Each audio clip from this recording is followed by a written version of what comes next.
Hello, good morning. Welcome to our robotics class. This is week 33. And here we are. And we're at the last lesson in Unit 6, and then we'll be moving on to Unit 7 next week. So there are, I believe, 9 units in the entire curriculum. And so we definitely will not be getting through all 9 of them, but at least we got through as much as we could. And hopefully you're getting a better understanding of how to control robots, right? And program them. So lesson 4 is a drive to 3 numbers challenge. So at this point, we've only ever did the 2, right? We like went to one number and then we went to another number. This time we're going to 3 numbers. So woohoo, don't get too excited about this. Driving to 3 numbers challenge. So it says putting it all together. The location sensor can be used to navigate the coordinates of any playground or to move a VR robot to a known location. Using the coordinate grid from each playground, the VR robot can use multiple sensor values of X and Y values to drive to the specified locations. And the blocks used with the location sensor in the VexCode VR project are affected by previous actions of a VR robot and the direction the VR robot is driving. So if you remember, X-axis and Y-axis, and then you can easily find where any number is by finding the coordinate between where the two axis, right? So we find it on the X and the Y, and we find where it matches, and then you can drive your robot anywhere. So if a VR robot needs to drive down or to the left, the targeted sensor value for the location sensor will need to be less than the starting information. And this means that the project should use a less than, right? We've been using the less than. If it wants to drive up or to the right, it should use the greater than, right? And so it's kind of a repeat of what we've been doing. So in this challenge, we're going to be driving to the numbers 25, 42, and 78. And it says you could do it in any order. So that's interesting. So we're going to 42, 25, 78. So let's see what they ended up doing in their thing here. Let's see. So they ended up going this way and going up to the 25. I mean, then going that way and going up to the 78, and then going back this way and down to the 42. So interesting, right? Okay, perfect. So let's go down here. Oh wait, what am I doing? I'm sorry. I mean, I need to go in here. So I'm going to go to File, New Blocks Project. I am going to rename this. So please put your name. Unit number 6, lesson number 4, and it's called the 3 numbers challenge, and then rename it. And then hang on one second. Okay, so I just pulled up the code of doing it in this order, driving to 25, to 78, and to 42. If you want to try a different order, you can obviously do that. It's up to you. And then what I did is I put in all the numbers for this, but we could go through it. I just want to pull up the grid here. Hang on, let me get a good grid to look at. Hang on.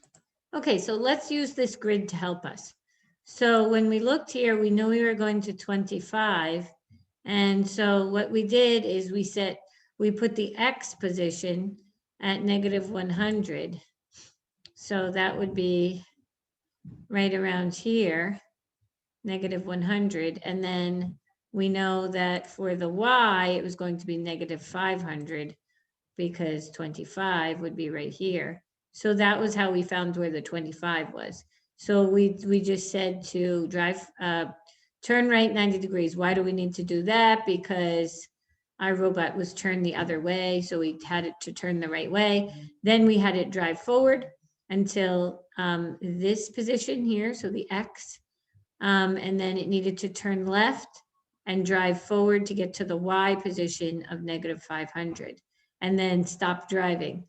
Then we had it wait 3 seconds And we had to go and figure out with the 78, where 78 was. So 78 was at X 500, Y 500.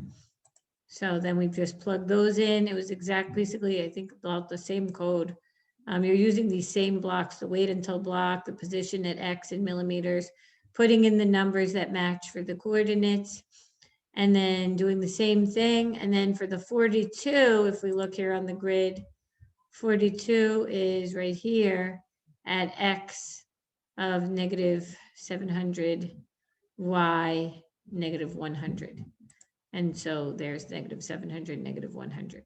So you might want to try, you could, if you want to do like where you put the code in and then you kind of, you know how you could duplicate blocks? I can't do it now because they're all connected, but if say you created this chunk of code here, you could duplicate it, attach it on, and then just change the X and Y coordinates to have them match each of the numbers. So, because you're going to 3 different numbers. And then of course you could open up your playground and you could test it out. And it should do exactly what we have it programmed to do. So there it goes. I know you can't see it, but there it goes. It's turning, and then it's going to the first number, and then it's going to turn and go to the second number, which was the 78. And then it's going to turn again, and it's going to go back over to the 42. So it's just going to all those 3 numbers. Okay. All righty. So that is it. You can do the code for this, send it to me. And now let's work through the test. So this is the lesson 6, unit 6 test. So the first question says, where on the VR robot does the location sensor read XY coordinates from? And so the answer, if you didn't know, is the front center of the VR robot. So the front center of the robot is where it's able to read the coordinates. Number 2, in what units does the position of robot block report the X or Y coordinate position of the VR robot? So do you remember what it records it in? It's, if you look at the block, it's mm, so we know that it's millimeters. So millimeters is the answer. Number 3, which of the following is not a common use of the location sensor? To detect the color of an object near the sensor, we already know that's not, it doesn't detect color, it's a location sensor, right? So it could navigate to XY coordinates, it can move to a known location. All right, so the next one, in this project, the VR robot will drive along the Y-axis until the value of the location sensor is greater than what value? So you're looking over here and you know the answer is negative 250 because that's what's in there. So that's the answer. Number 5, how does the X coordinate value change as the VR robot moves forward in this project? Let me see if I could make this a little bit bigger so you guys could see. So how does the X coordinate value change as it moves forward? So what do you guys think here? Does it decrease as it drives forward or does it increase? And the answer is that it increases. It's going to be driving to the right, so it'll be increasing. So the answer is B. This project is intended to drive to number 6 on the number grid map, but it does not work. Number 6 has the coordinates of X 50, Y negative 100. So it says, what is the error? So I wonder what the error is here. And actually, the problem is that, hang on a minute. Let me just see, I might have, sorry about that. I meant to put 4 choices, but anyways, it doesn't matter because the correct answer is here anyways. It's just tricky because I have to make these quizzes in the Google Forms and sometimes it just takes a lot of time to actually make the thing because I got to copy and paste the questions and stuff. And sometimes it's easy to mess up. So anyways, the answer is that the project should use a greater than block instead of the less than block and keep the same parameters, right? Since we know it's positive. Okay, let's look at the next question. This project is intended to drive to the number 9, but it's incomplete. What block from the sensing category should be placed in the wait until block? So you see here something is missing, right? Do you guys remember what it's called? It's the position of robot block. Do you guys remember that? And you're supposed to put it into there. So let me see if I could show you in the code, this bluish color block position. So that is missing in this example because you see this is empty. So that would be the answer. Okay, next one. What are the approximate coordinates for the number 13? So let's find number 13. There's number 13. So we have x of negative 500 and y of negative 700. So let's see if we could find that negative 500. So it's A. The answer is A for x and y. Hopefully you're seeing what I did. I just went to number 13. I kind of made my cursor go up to x and over to y. And then I was able to figure out the coordinates. The coordinate location of the number 7 on the number grid map is 300. The x is 300. The y is negative 900. What is the correct sequence of commands to code the VR robot to drive from the number 1 to the number 7? So you would have to go through the steps. And so we could see first off, so we're trying to get over to the number 1. And then we're trying to get over to the number 7. So I'm just going to tell you guys that the answer is turn right for 90 degrees and then drive forward. Wait until the X position is greater than 300 millimeters and then stop driving. That's what you should do. So let's see. So the next one says that the project is intended to drive to the number 61, but the playground doesn't work. Number 61 has the coordinates x negative 900, y 300. What could the error be? So I wonder what it could be. So we have position here. They have 300 in, but it's the direction. So it's positive. So it's supposed to be the project should use a greater than block instead of less than and keep the same parameters because it was the positive 300. So it should be the greater than block. This project is intended to drive to number 91 on the number grid map playground, but the project is incomplete. What block from the sensing category should be placed in the first wait until block? So I wonder, what are we missing that goes inside of here?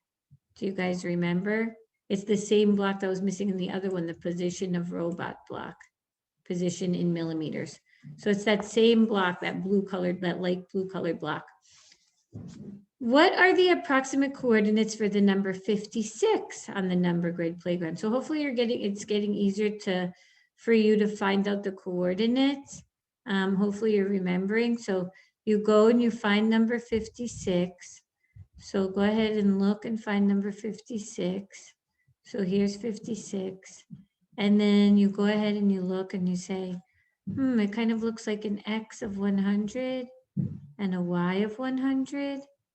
And then that would actually be A, 100 and 100.